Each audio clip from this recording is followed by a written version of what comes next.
Hi, I'm Sid and this is the Moto Z Play. And the sheen of this year's Moto Z devices is that they support modularity by the virtue of the metal plate on the back of these devices. And Moto basically believes that the user knows best what he wants. So they give you the Moto Mods wherein you can snap in any module of your choice. You can snap in a camera, you can snap in a battery pack, you can snap in a projector, or you can snap in a speaker. This video is about the speaker. So this is the JBL Sound Boost. It is a Moto Mod that I've been using for a couple of days now and I've grown a lot fond over it.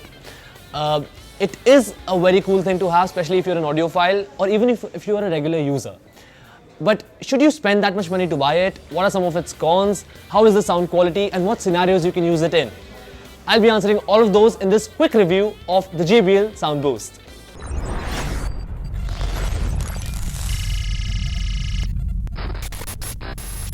So I've repacked this Moto Mod just to give you a glimpse of what it would look like when you buy it the first time. Let me quickly unbox it. Take the tray out and you see this speaker from JBL. There are no cables, there are a couple of documentation and that's all. It does not come with the charger, so you have to use the phone's charger in order to charge this one. Let me take the polythene out and there you have the Moto Mod. So basically this is the Moto Mod. You have the two speakers here, you have a stand here.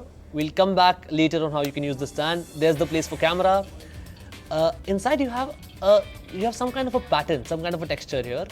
It's I hope it prevents the phone to slip out of it. And this is the magnetic base plate. In fact, the magnet is in the MotoMods themselves, not in the phone. And one thing I like about the modularity of this year's Moto Z is the implementation. It's something that we have not seen in other devices in the past. It's so damn simple. You just take a mod, snap it on the back, and it magically connects to your device. There is no swapping, no detaching, no attaching, nothing doing. So this is the phone and this is the mod. And as you can see, there is a metallic plate on the bottom of the phone and there is a magnetic plate here on the mod. So basically the magnetism is in the mod, not in the phone. And this is how it connects. You place it on the phone and it gets connected, and it also gives you an indication of the battery life there. Let me do it again in case you missed it. Let me do it from the front this time.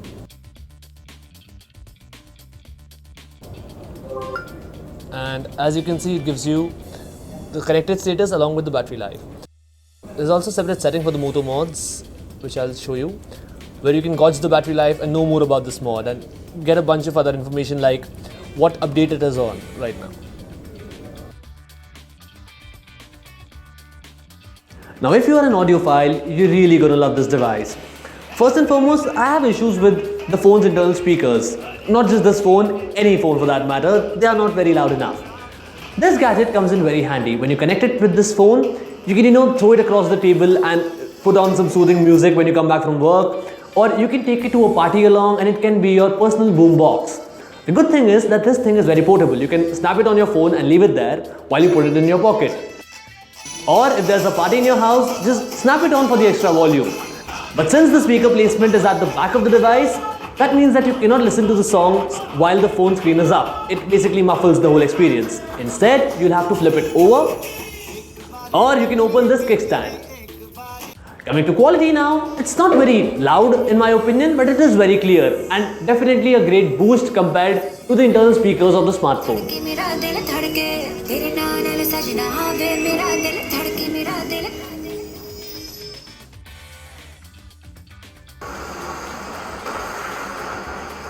Now if you're a gamer, you'd actually appreciate this Moto Mod. Firstly, because of its girth, you can actually wrap your fingers around the device pretty well. It fits in the palm quite well. Secondly, the sound is awesome.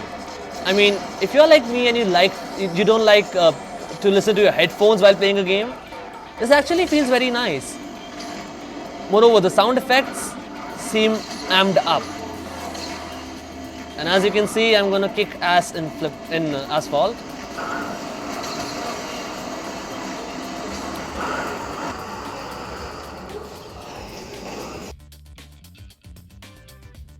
Now, if you're a movie buff, this device in particular will excite you.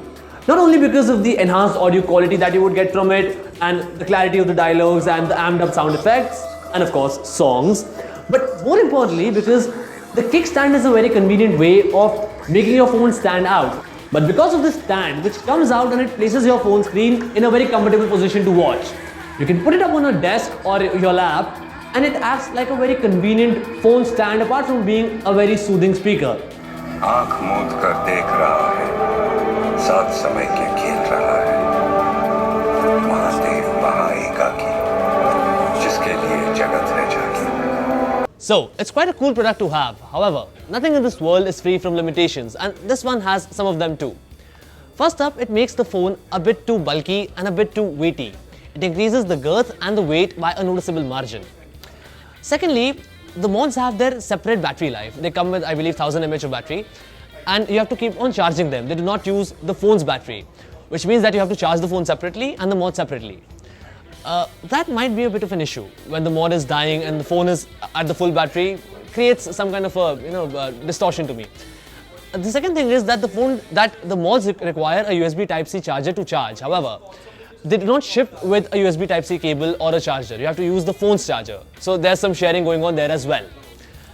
Apart from that, lack of 3.5mm jack does pinch me a bit. You pay that much money and you get a device that only works on one phone. Sounds a bit limiting to me. Had there been a headphone jack in there, you could connect some other devices with it too. But again, that'll make it a universal speaker, which Moto does not intend to create. But the biggest issue is the pricing. At 6,999 as a standalone device and 5,999 in a bundle, this MotoMod and all the MotoMods in general are very expensive.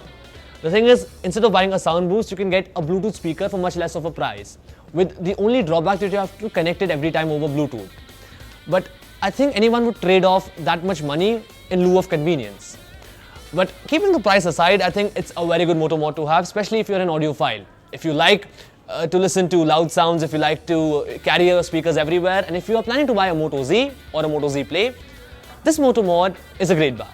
And that's what I thought about JBL SoundBoost MotoMod. Do tell me what you think in the comment box below after you have liked and shared this video. Also, if you haven't already, do subscribe to our channel as well. My name is Sid. See you soon. Ciao.